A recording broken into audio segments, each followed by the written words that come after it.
ಕಲ್ಕತ್ತಾ ವಿಶ್ವವಿದ್ಯಾಲಯದ ಪ್ರಥಮ ಮಹಿಳಾ ಪದವೀಧರೆ ಯಾರಾಗಿದ್ದರು? ಕದಂಬಿನಿ ಗಂಗೂಲಿ.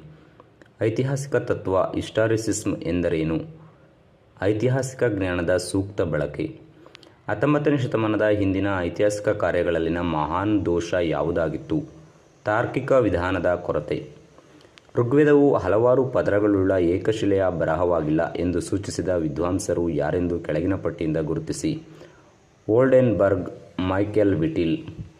ನಂತರದ ವೇದ ಪಂಡಿತರು ಅಶುದ್ಧವಾದದ್ದು ಮತ್ತು ವೇದ ಸಂಸ್ಕೃತಿಯ ಮುಖ್ಯ ಪ್ರದೇಶದಿಂದ ದೂರದಲ್ಲಿರುವಂಥದ್ದು ಎಂದು ಯಾವುದನ್ನು ಪರಿಗಣಿಸುತ್ತಿದ್ದರು?